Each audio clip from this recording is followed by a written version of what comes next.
बता रहे थे आयंस के मोल कैलकुलेशन के बारे में, है ना। थोड़ा सा लाइट ऑन कर दो। हम तो गोरे दिखे, तुम लोग नहीं दिखोगे, अलग बात है। देखो, तो हम लोग पिछले क्लास में आयंस के बारे में बात कर रहे थे।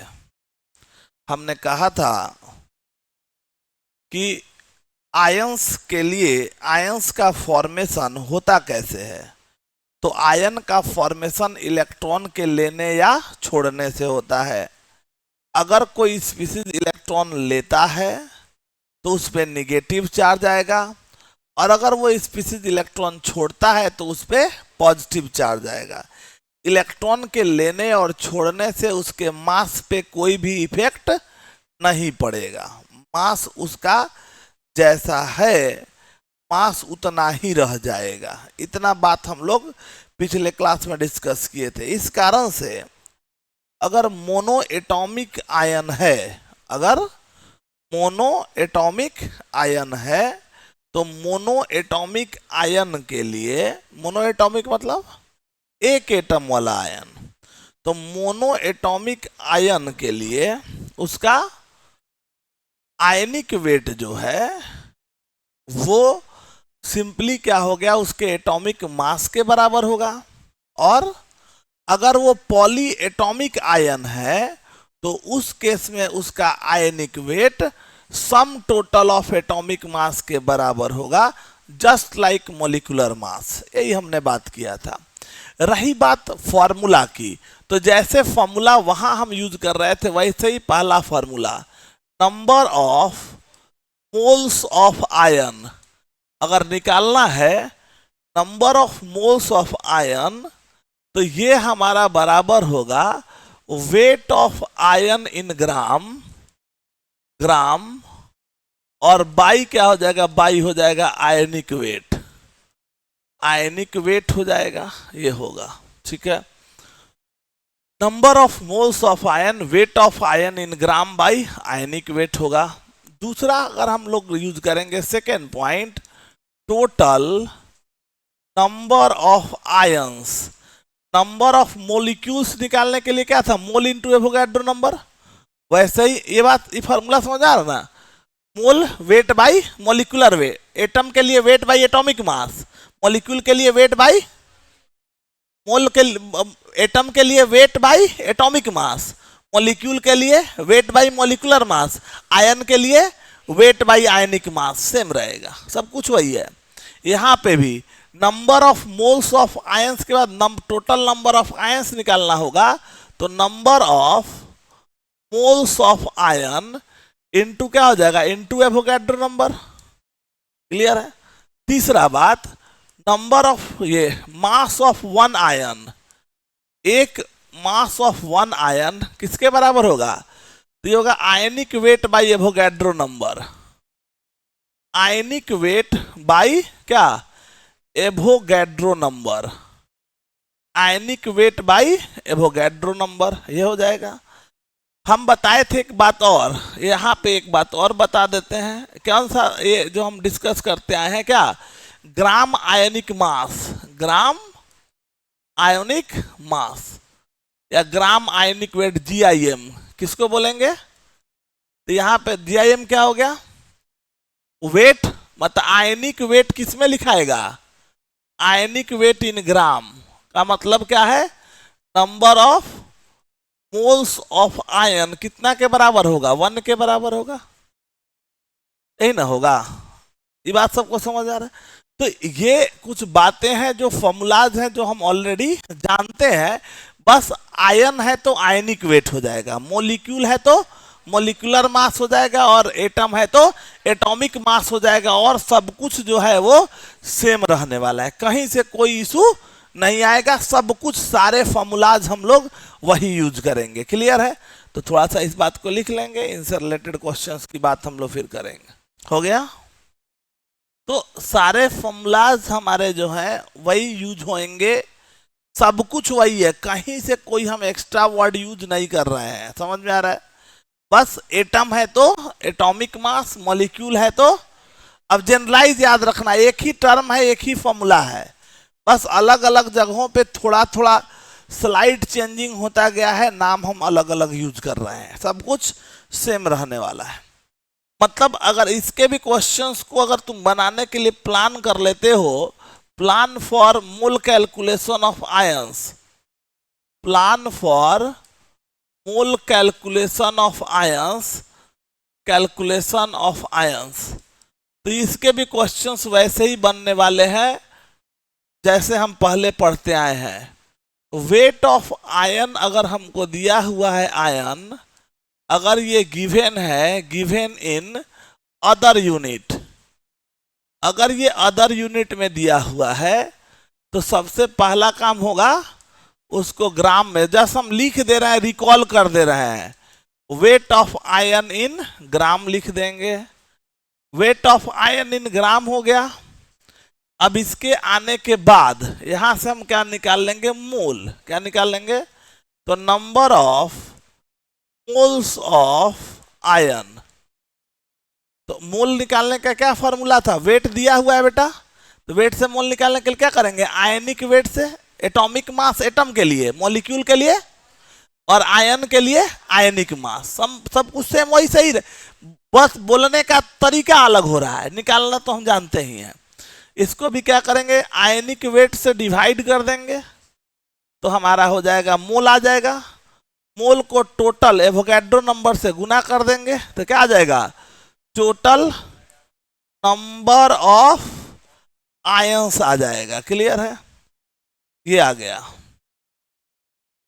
अब आयंस में हमको चार्ज निकालने के लिए कहे, चार्ज में इलेक्ट्रॉन निकालने के लिए कहे, तो इतना स्टेप लाना ही है। कह देगा बताओ कि इस आयन में कितने कूलम्बिक चार्ज हैं, बनाने के लिए, यूज करने के लिए, उस बात का भी जिक्र करता हूं। देखो ये, अब देखो एक मोल, अब मोलिक्यूल वेट दिया हो, टोटल नंबर ऑफ आयंस दिया हो, उससे मोल निकालना हो तो क्या करेंगे, एवोगैड्रो नंबर से डिवाइड करेंगे तो मोल आएगा। मोल को आयनिक वेट से मल्टीप्लाई करेंगे, आयनिक वेट से मल्टीप्लाई करेंगे तो वेट इन आयन आ जाएगा। सब कुछ इसको इसमें कन्वर्ट करने के लिए डिवाइड किए हैं, तो इसको इसमें कन्वर्ट करने के लिए मल्टीप्लाई कर देंगे। ये तो समझ में आ रहा है। अच्छा एक बात और, थोड़ा सा और बताता हूँ, एक बात समझो, ये तो लिखेंगे ही, पहले एक बात और, एक इलेक्ट्रॉन की बात अगर हम करते हैं, एक इलेक्ट्रॉन का चार्ज, ठीक है, उसको अगर समझो, देखो मास ऑफ, या सिंपल अगर हम मास से पहले चलते हैं, charge of 1 mole of electron, 1 mole electron का चार्ज कितना होगा, 1 मोल इलेक्ट्रॉन मतलब कितना इलेक्ट्रॉन, तो ये charge of 1 electron, charge of 1 electron into Avogadro number, 1 मोल का मतलब एवोगैड्रो नंबर पार्टिकल, तो 1 मोल इलेक्ट्रॉन मतलब एवोगैड्रो नंबर इलेक्ट्रॉन, तो Avogadro number into charge of 1 electron, तो 1 इलेक्ट्रॉन का चार्ज कितना, माइनस ये चार्ज हो जाएगा, इलेक्ट्रॉन का charge 1.6 into 10 to the power minus 19 क्या इतना कूलम्ब, और इंटू होगा 6.022 इंटू 10 टू द पावर 23, यही ना होगा। अब माइनस लगा देंगे तो क्या होगा, इलेक्ट्रॉन हो जाएगा, प्लस रहेगा तो प्रोटॉन होगा, यही है। इलेक्ट्रॉन है इसका मतलब अंडरस्टूड है कि वो माइनस होगा ही, प्रोटॉन है तो अंडरस्टूड है कि वो प्लस होगा ही, ये अंडरस्टूड है। मतलब इतना हो गया। जब इसको गुना कर, इसको और इसको गुना करते हैं तो आता है 96500 कूलम्ब, क्या आएगा, कूलम्ब। क्लियर है, इसको और इसको गुना करोगे तो कितना आएगा, 96500 कूलम्ब, और इसको हम बोलते हैं 1 फैराडे, क्या बोलते हैं, 1 फैराडे बोलते हैं, F 1 फैराडे। तो 1 फैराडे, फ्राइडे नहीं सब, फैराडे, ठीक है, साइंटिस्ट का नाम है, ठीक, तो फ्राइडे नहीं फैराडे, हाँ ये है, जबरदस्त फीलिंग आ रहा है नहीं, ठीक है, साइंटिस्ट के नाम है, लेकिन साइंटिस्ट दिए हैं, ठीक है, फैराडे, माइकल फैराडे, ठीक है। नाम सुनने में तो ये क्रिश्चियन टाइप लग रहा है, लेकिन अब ये हो, थोड़े हमारा साथे जन्म लिए हैं कि हमारा पता रही, लेकिन ठीक हो तो ठीक है। 1 फैराडे, ये बात समझ में है। 1 फैराडे इतना कुलम्ब के बराबर। तो कोई कहे 1 फैराडे इतना कुलम्ब मतलब, इतना कुलम्ब मतलब 96500 कुलम्ब मतलब 1 फैराडे, और 1 फैराडे मतलब 1 मोल इलेक्ट्रॉन का चार्ज। किसका charge?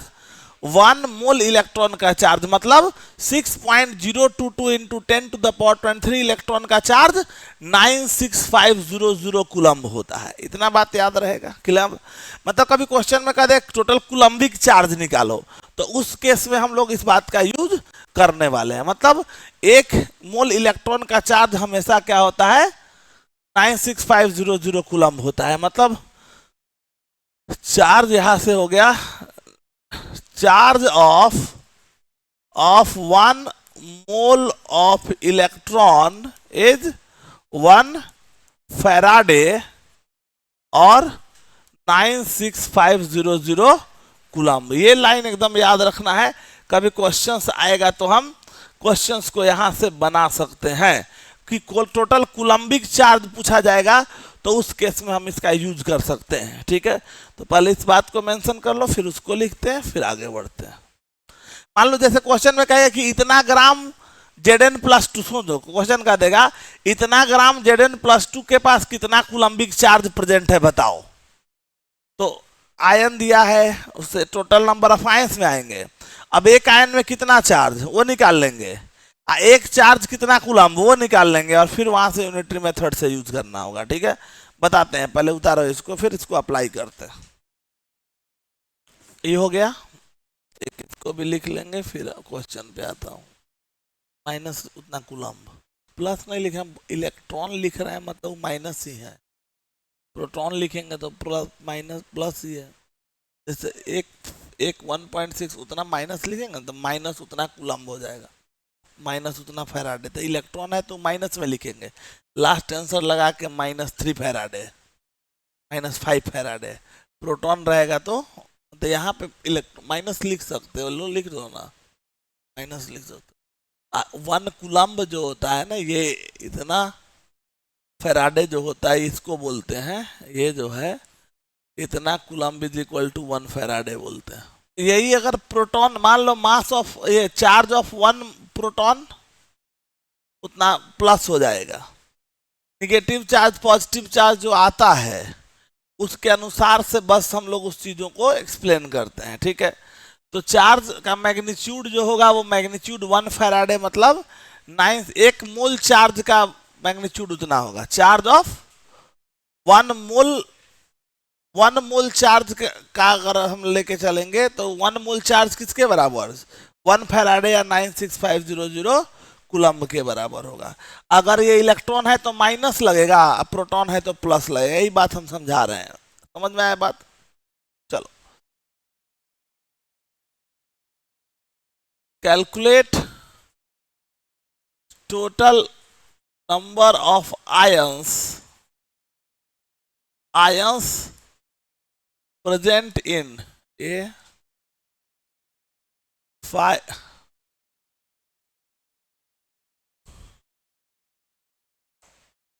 22.4 gram of Fe+3, B 6.54 gram of Zn+2,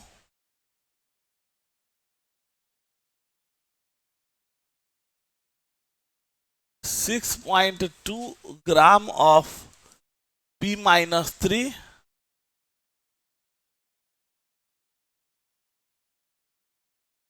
D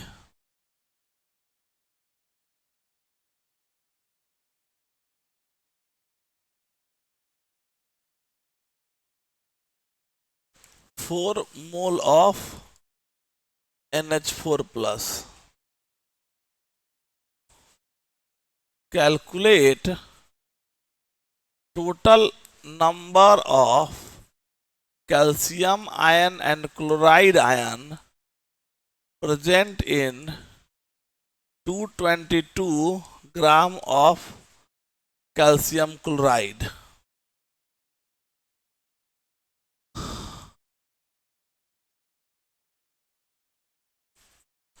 calculate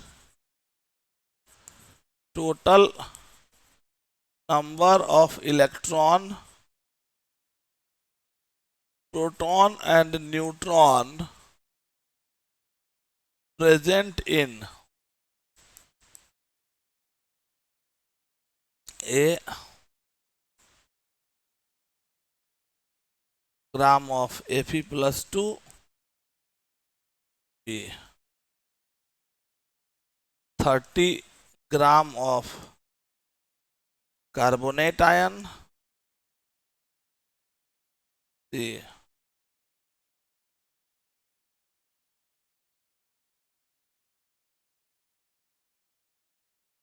5.4 gram of NH4 plus.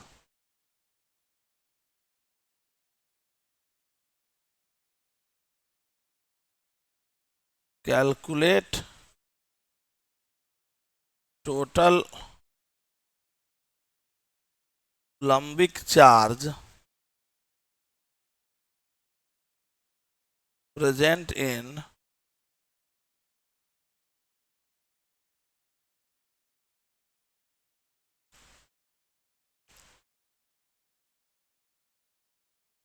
three 5 gram of Cu+2 ion,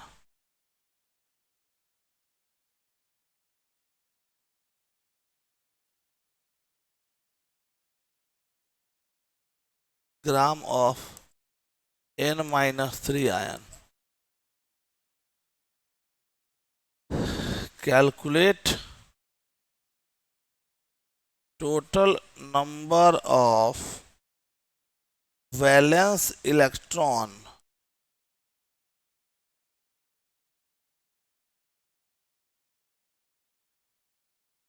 calculate total number of valence electron present in 1.8.2 gram of azide ion.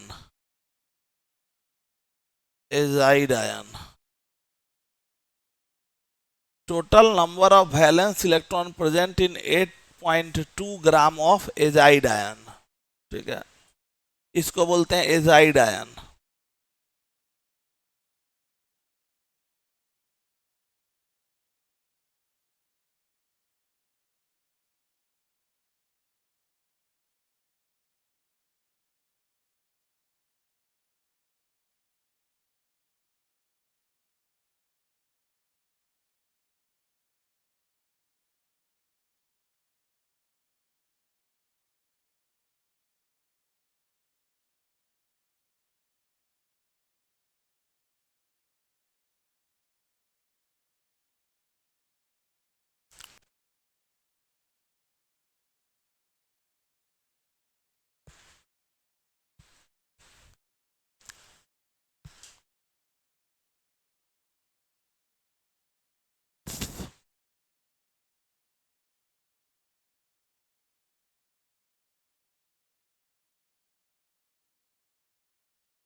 बनाओगे इसको जल्दी से।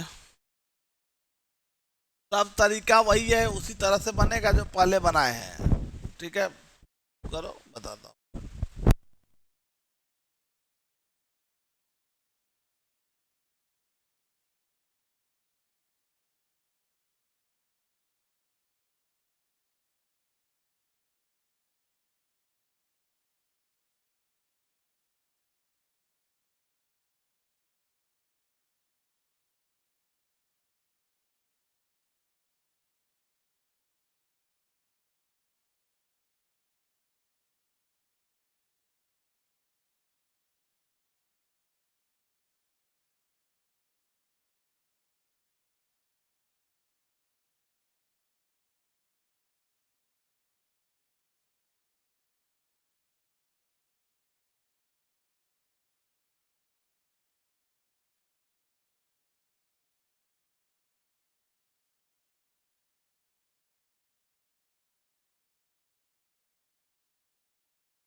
बन रहा है, बन रहा है कि नहीं बन रहा है? अच्छा, पीछे खोज रहे थे कि रंजन सर पीछे से कहाँ से बोल रहे हैं? अरे रंजन सर हमेशा आगे से आते हैं। बैक बेंचर नहीं है रंजन सर, है कि नहीं? बना, चलो। पहला क्वेश्चन तो सबसे बनना चाहिए। फर्स्ट क्वेश्चन की बात कर लो तो ये तो आसान है, ये तो डायरेक्ट फार्मूला बेस्ड है। क्या ए में बेटा क्या है? 22.4 ग्राम ऑफ Fe+3 है।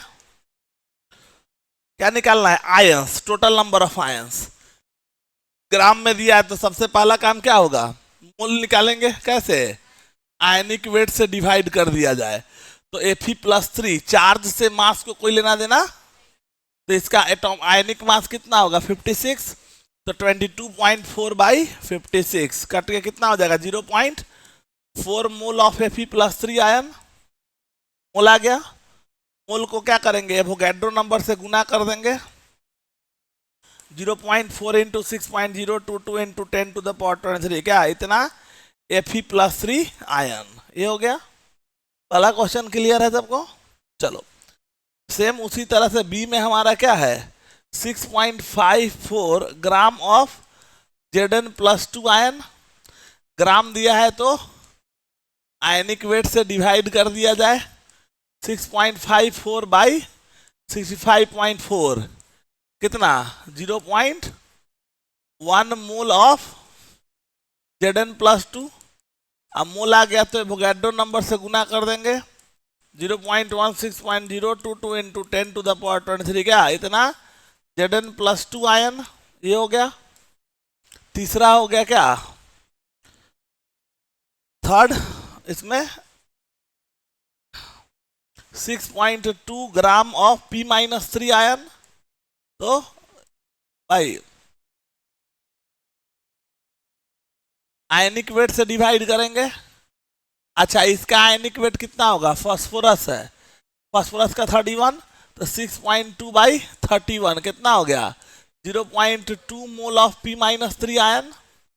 अब मोल इंटू क्या हो जाएगा? Avogadro number. तो ये हो गया 0.2 इंटू 6.022 इंटू 10⁻23। क्या? P-3 आयन हो जाएगा। आयन आ गया। अब क्या करेंगे? डी में, डी में क्या है? 4 मोल ऑफ NH4+ आयन। तो मोल दिया है तो मोल से डायरेक्ट आयन निकालने के लिए एवोगैड्रो नंबर से गुना कर देंगे। क्या? 4 इंटू 6.022 इंटू 10⁻23। क्या इतना? NH4+ आयन हो गया। ये तो डायरेक्ट फार्मूला पे था, फार्मूला वाला पार्ट है, उससे हम लोग आसानी से इस क्वेश्चन को सॉल्व कर देंगे, इसमें हमको दिक्कत नहीं होना चाहिए।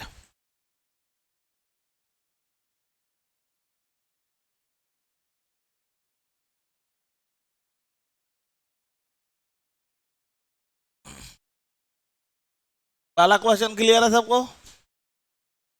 ये सब पहले मतलब गौर करके देखो तो वही रिपीट हो रहा है जो पहले पढ़े हैं, बस आयन है बोलने का बस मतलब अलग है, इसी के लिए हम अलग से बता दिए हैं कि थोड़ा सा दिमाग में रहे, एक बार रिपीट हुआ रहेगा। अदरवाइज ये हम लोग ऐसे भी बताते भी नहीं, समझ के चलते हैं कि सब एक ही तरह का है।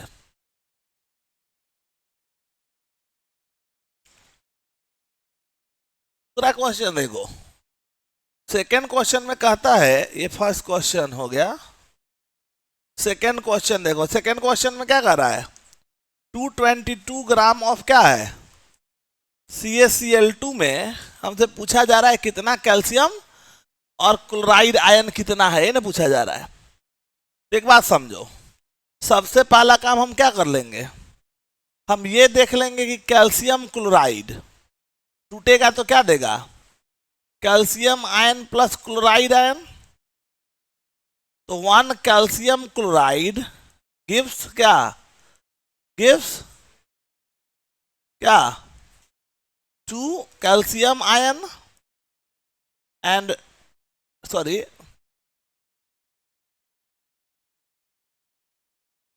1 calcium ion and 2 chloride ion. ये तो हमको पता हो चल गया। एक कैल्शियम क्लोराइड जो है वो टूटेगा तो क्या देगा, एक कैल्शियम क्लोराइड में क्या, एक वो कैल्शियम आयन है और 2 क्लोराइड आयन है। तो 1 calcium chloride gives 1 calcium ion and 2 chloride ion. नहीं समझ में आ रहा है? अब यहां से क्या कर देंगे, इतना ग्राम ऑफ कैल्शियम क्लोराइड है तो ग्राम को क्या करेंगे, मोल में कन्वर्ट कर लेंगे पहले, मोल में।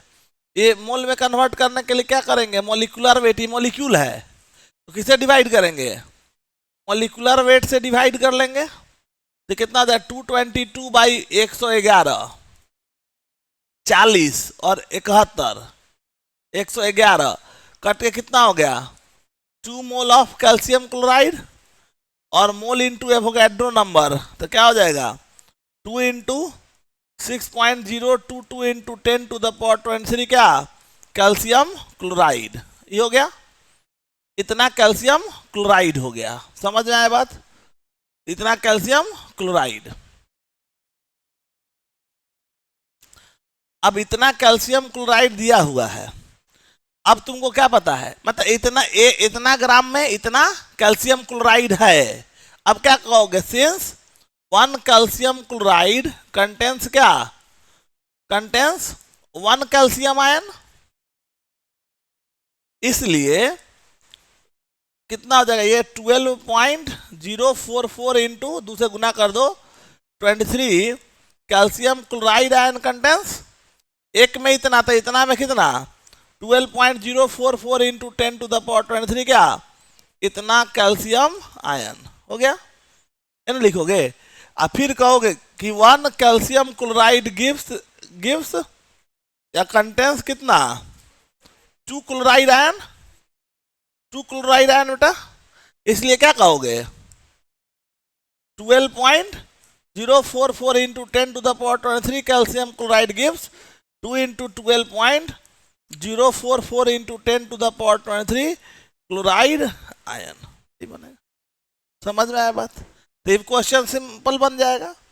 पहले क्या करना है, जो भी डाटा दिया रहे तो पहले देख लेना है उसमें कै गो वो मॉलिक्यूल है, एक मॉलिक्यूल में इतना आयन तो उतने मॉलिक्यूल में कितना आयन, यूनिटरी मेथड लगा के उसको सॉल्व कर देना है।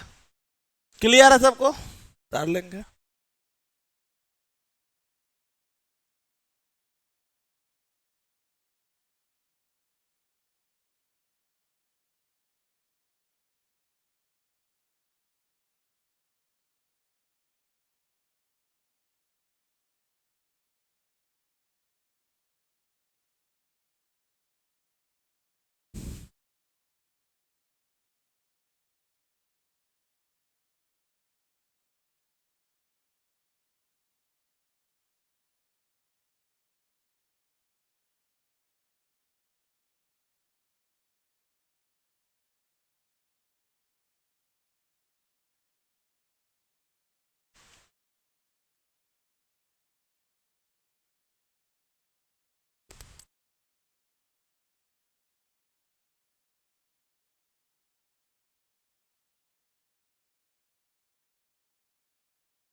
हो गया।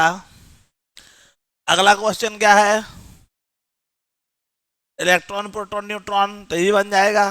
कैसे बनाएगा, ग्राम दिया है, ग्राम से मोल, मोल से आयंस, एक आयन में उतना इलेक्ट्रॉन तो उतने में कितना, सिंपल सिंपल बात है। सब क्वेश्चन वैसे ही बनता है, अलग से कोई एफर्ट लगाने का जरूरत नहीं है। बस हम बताए हैं कि तुमको ऐसे क्वेश्चंस आयन के भी रहेंगे तो बस हड़बड़ाना नहीं है। सारे क्वेश्चंस वैसे ही होंगे, सिंपल सिंपल क्वेश्चंस होंगे जो हम लोग बनाने वाले हैं।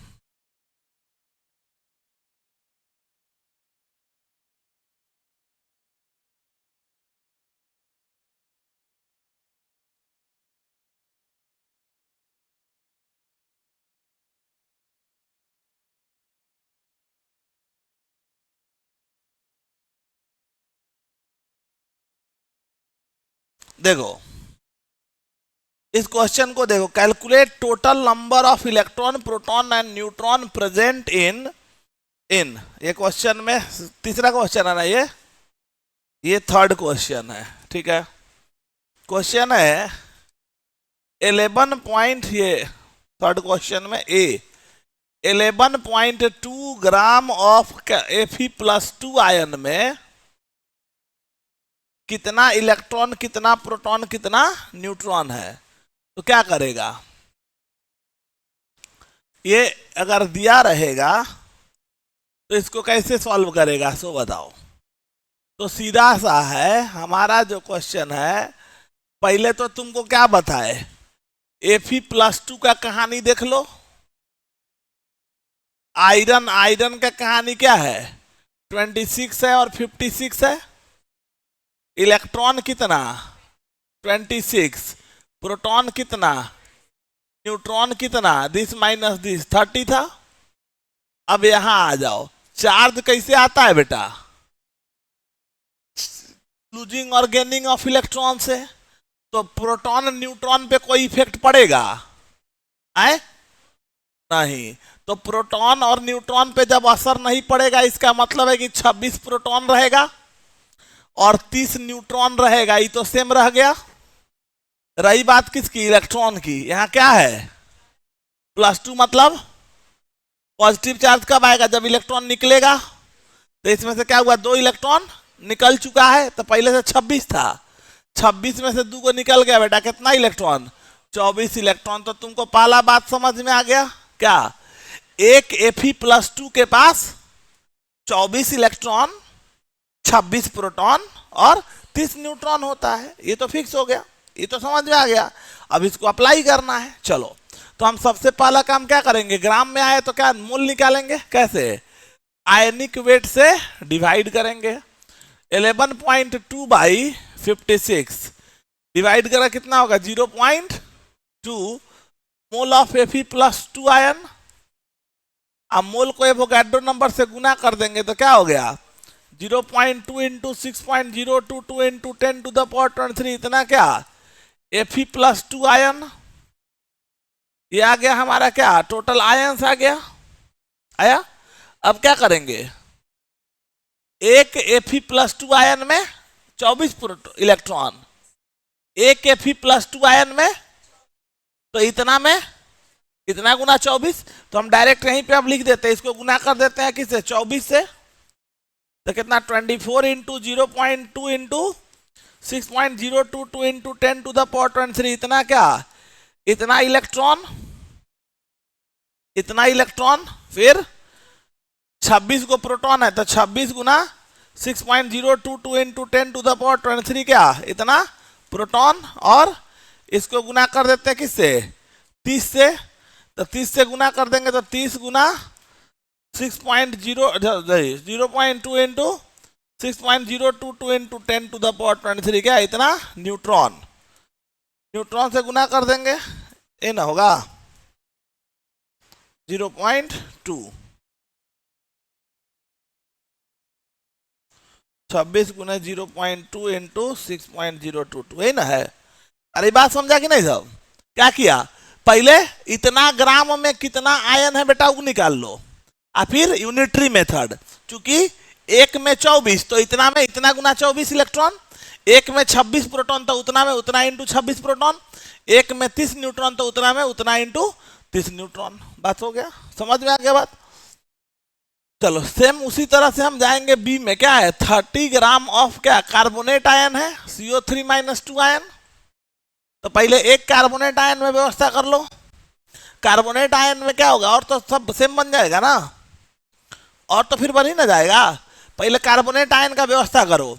तो कार्बोनेट आयन में कौन है, कार्बन है और ऑक्सीजन है। कार्बन 6 है, ऑक्सीजन 8 16 है। हा? तो 6 12 होता है आजकल। हाँ ठीक है, यही हो गया। तो अब यहां से चल जाओ तो क्या हो गया, इलेक्ट्रॉन कितना इसमें, इलेक्ट्रॉन कितना 6, प्रोटॉन कितना 6, न्यूट्रॉन कितना 6। ऑक्सीजन में जाएगा तो यहाँ पे कितना है, इसमें 16 8 है। तो यहाँ करोगे तो क्या हो गया, ये हो गया। इलेक्ट्रॉन कितना 8, प्रोटॉन कितना 8, न्यूट्रॉन कितना 8। ये हम जानते हैं, अरे जानते हैं ना। अब यहां से इसके लिए इसका व्यवस्था कर लो। तो देखो कै गो कार्बन है इसमें, सोचते चलो। एक कार्बन, एक कार्बन, एक कार्बन में कितना 6 इलेक्ट्रॉन, और 3 गो, तो 8 तिरका 24, 24 और 6 30 -2 है, मतलब 2 और जुड़ गया, 30 और 2 32 इलेक्ट्रॉन। ई लाइन बर्दाश्त हुआ सबको। एक कार्बन में 6 इलेक्ट्रॉन, एक ऑक्सीजन में 8, तो 3 गो ऑक्सीजन है, तो 8 3 24, 24 और ये 36, -2 मतलब 2 इलेक्ट्रॉन और जुड़ गया। प्लस रहता तो घटता, माइनस था तो जुड़ गया। समझ में आया बात, क्लियर है सबको। अच्छा चल अब प्रोटॉन में आ जाओ बेटा। तो प्रोटॉन में 6 आई, 24 24 8 तिरका 24, 3 गो ऑक्सीजन है ना, 24 36। चार्ज का मास, चार्ज का प्रोटॉन न्यूट्रॉन से कोई लेना देना नहीं है। तो क्या होगा 30 न्यूट्रॉन 30 प्रोटॉन, और फिर यादर भी 6 और 8 है तो सेम रह गया 30 न्यूट्रॉन। तो एक एक एक कार्बोनेट आयन में 32 इलेक्ट्रॉन, 30 प्रोटॉन और 30 न्यूट्रॉन होता है। ये समझ में आ गया। एक कार्बोनेट आयन में 32 इलेक्ट्रॉन, 30 प्रोटॉन और 30, और इसके अलावा तो क्वेश्चन आसान सेम उसी तरह से बनेगा। पहला काम क्या करोगे, ग्राम को आयनिक वेट से डिवाइड कर देंगे। तो 30 बाई कितना 60, बोले थे 48 और 12 60, 4 से मास को कोई लेना है नहीं, 60 हो गया। कितना हो गया 0.5। इतना मोल ऑफ कार्बोनेट आयन, मोल आ गया, मोल को एवोगैड्रो नंबर से गुना कर देंगे तो कितना हो जाएगा 0.5 इंटू 6.022 इंटू 10⁻23। इतना क्या, इतना कार्बोनेट आयन। अब फिर क्या कहोगे, इसको 32 से गुना करेंगे तो क्या आ जाएगा, इलेक्ट्रॉन आ जाएगा। इतना जो भी आएगा इतना इलेक्ट्रॉन। इसको 30 से गुना करेंगे तो इतना प्रोटॉन, हम नहीं लिख रहे, 32 गुना 30 30, यही ना होगा। अब फिर इसको 30 से गुना कर देगा तो क्या आ जाएगा, इतना न्यूट्रॉन आ जाएगा। तो सब वैसे ही बन जाएगा, ये वो खाली निकाल के फिर उसको बना देना है। ये क्वेश्चन सबको समझ में आया कि नहीं। चलो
ये भी वैसे ही बन जाएगा। नाइट्रोजन के पास 7 प्रोटॉन, हाँ यही बात करेगा हाइड्रोजन का, तो एक इलेक्ट्रॉन एक प्रोटॉन जीरो न्यूट्रॉन। हाइड्रोजन का 1 1 होता है, तो न्यूट्रॉन क्या 1 - 1 0, तो ये हो जाएगा +1 चार्ज इलेक्ट्रॉन में से घटेगा। सेम उसी तरह से बन जाएगा कि नहीं सबसे। चलो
हो गया ये हो गया क्वेश्चन।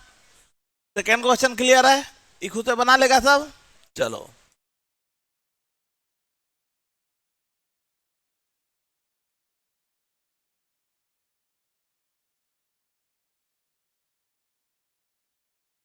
अब आ जाओ, अगला क्वेश्चन हमारे पास है टोटल कुलम्बिक चार्ज प्रेजेंट इन किसमें 6.35 6.35 ग्राम ऑफ कॉपर आयन। ठीक है, तो पहले तो ग्राम दिया है, तो ग्राम से फिर ऐसे ही मोल निकाल लेगा। इसमें टोटल कुलम्बिक चार्ज पूछा जा रहा है हमसे, तो पहले तो निकाल लो इतना, मतलब क्या, इसको आयनिक वेट से डिवाइड कर दो, तो कॉपर का आयनिक वेट भी कितना होगा उतना, उसके एटॉमिक मास के बराबर 63.5, कितना 0.1 मोल ऑफ Cu+2 आयन। मोल को एवोगैड्रो नंबर से गुना कर देंगे तो 0.1 इंटू 6.022 इंटू 10⁻23, इतना क्या, इतना कॉपर आयन ये आ गया। ठीक है, अच्छा एक कॉपर आयन में बेटा कितना चार्ज है, एक पॉजिटिव चार्ज है, तो सीधा कहेगा कि एक 1 कॉपर आयन हैज कितना 2 पॉजिटिव चार्ज, 2 पॉजिटिव चार्ज कहेंगे, है ना। एक पे कितना चार्ज है, 2 पॉजिटिव चार्ज है।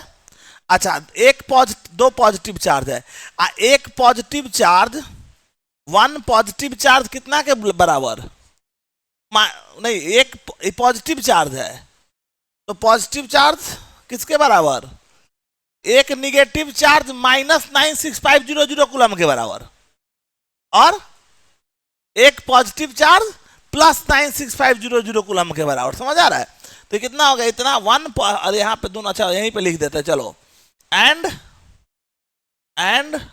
1 पॉजिटिव चार्ज कितना के बराबर इज इक्वल टू 96500 कूलम के बराबर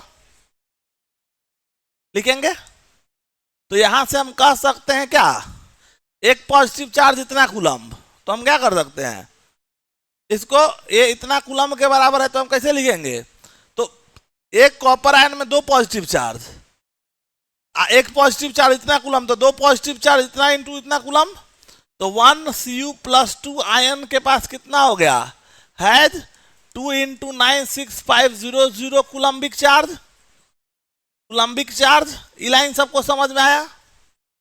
एक कॉपर आयन पे 2 पॉजिटिव चार्ज, एक पॉजिटिव चार्ज इतना कूलम के बराबर, तो एक पॉजिटिव चार्ज इतना कूलम, तो 2 पॉजिटिव चार्ज 2 इंटू इतना कूलम, तो एक कैल्शियम एक कॉपर आयन में इतना कूलम्बिक चार्ज हो गया, ये क्लियर हो गया। इसलिए अब क्या करोगे, कितना में बोलो, एक कॉपर आयन में इतना कूलम, तो उतना कॉपर आयन में कितना कूलम, तो यूनिटरी मेथड से कर देंगे तो कितना हो गया 0.1 इंटू 6.022 इंटू 10⁻23 इतना कॉपर आयन है कितना इधर इतना कुलम्बिक चार्ज तो ये हो गया 0.1 इंटू 6.022 इंटू 10⁻23 इंटू 2 इंटू 96500 इतना क्या हो जाएगा इतना कुलम्ब चार्ज हो गया। ये बात समझ में आया कि नहीं? यही हो गया। अरे क्वेश्चन सबको समझ आया? सब कुछ वैसा ही बना है। एक मॉलिक्यूल में एक इतना ग्राम में कितना आयन है वो निकाल लिए पहले, तो इतना ग्राम में इतना आयन है वो क्लियर है, इतना कॉपर आयन है, इतना ग्राम में इतना कॉपर है, 0.1 से गुना कर दो तो इसको और आसान कर दो, उतना बड़ा करने से क्या फायदा, गुना कर दो तो कितना हो जाएगा, ये डेसिमल को हट जाएगा तो कितना 6.022 इंटू 10⁻22 यही ना हुआ।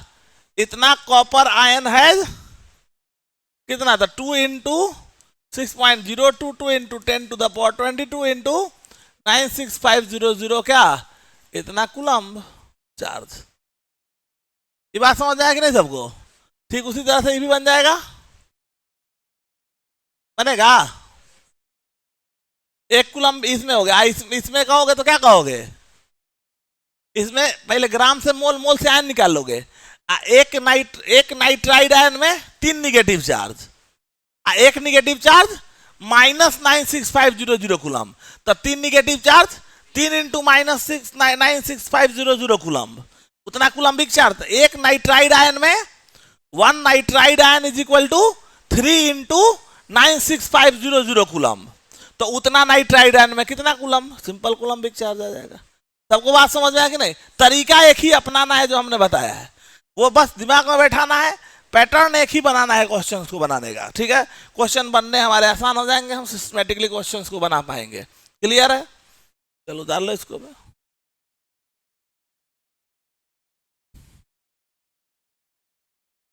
लास्ट क्वेश्चन में क्या है, टोटल वैलेंस इलेक्ट्रॉन।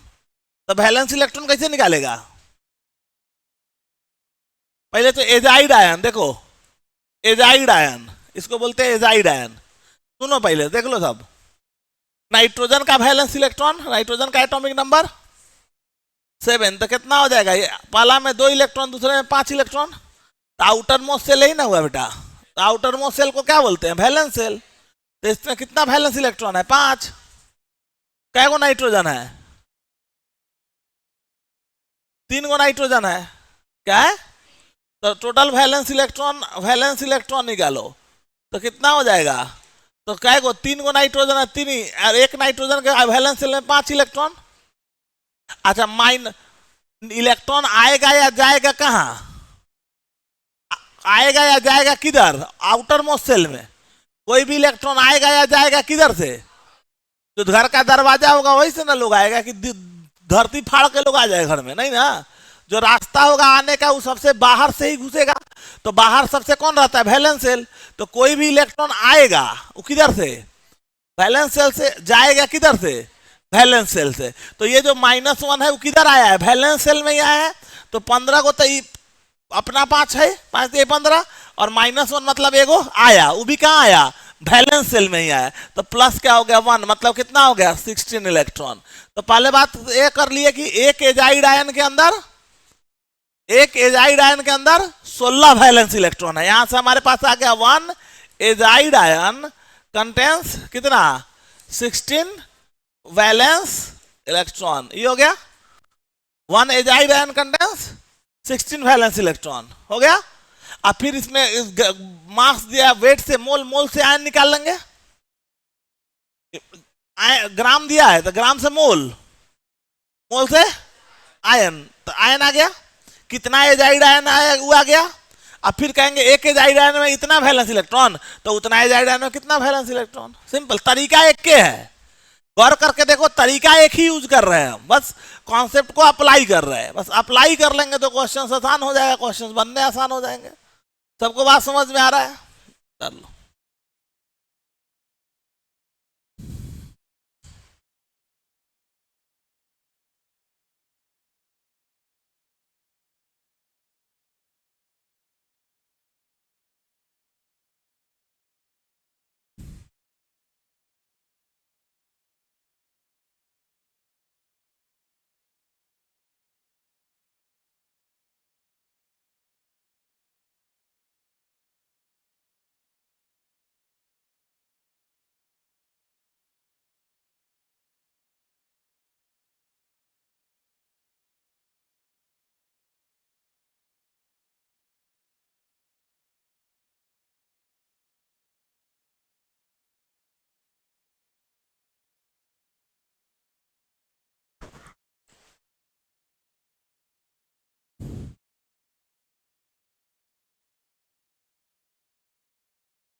तो ये था क्या, एटम्स, मॉलिक्यूल्स और आयंस से रिलेटेड सिंपल मोल कैलकुलेशन की बातें, जिनकी बात हम कर रहे थे। तो ऐसे क्वेश्चन जो डायरेक्ट मोल कैलकुलेशन से रिलेटेड होंगे, अब मोल कैलकुलेशन से रिलेटेड क्वेश्चन हम बना सकते हैं। इसमें कहीं का भी कोई क्वेश्चन होगा उनपे हमको फंसेंगे नहीं, हम बना जरूर देंगे। क्लियर है, अगर हमने कॉपी को सही से पढ़ा है। अब अगले पार्ट की तरफ बढ़ेंगे तो उसमें आएगा परसेंटेज कंपोजिशन का कॉन्सेप्ट, फिर उसके बाद हमारे पास आएगा इंपेरिकल और मॉलिक्यूलर फार्मूला का कॉन्सेप्ट। ठीक है, तो अगले क्लास में आएंगे तो हम लोग परसेंटेज कंपोजिशन और इंपेरिकल मॉलिक्यूलर फार्मूला की बात करेंगे, और फिर उसके बाद वहां से हम लोग आगे बढ़ेंगे। ठीक है, बात समझ में आ रहा है, क्लियर है सबको? चलिए, तो अगले क्लास में आएंगे तो और फिर हम आगे बढ़ेंगे और चीजों को कोऑर्डिनेट करेंगे।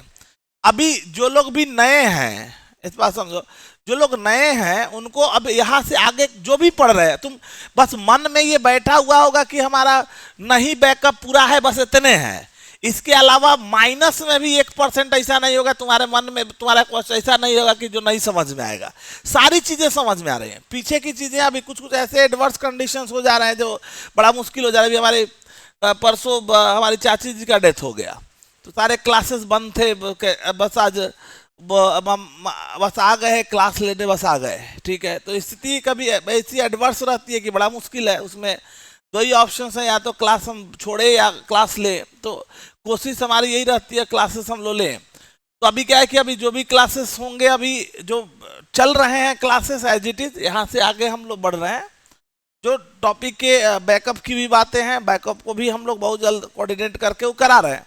यहाँ से तुमको कोई भी दिक्कत होता है तो तुम इंटरेक्ट करके पूछ सकते हो अभी। ठीक है, 1 से 2 दिन में जैसे ही हम थोड़ा सा अरेंज, इधर थोड़ा अरेंज हो रहा है, पूरी चीजें डिस्टर्ब हो जा रही हैं, तो अलग से उसके लिए क्लासेस डाल के वो हम लोग जो करना है, वो हमारा काम है, वो हम करेंगे। जिनको यहाँ से दिक्कत होगा, इसके अगले टॉपिक में जाएंगे। अब जैसे percentage composition, empirical molecular formula, उसको किसी से कोई लेना देना नहीं, वो एकदम अलग टॉपिक है। समझ में आ रहा है?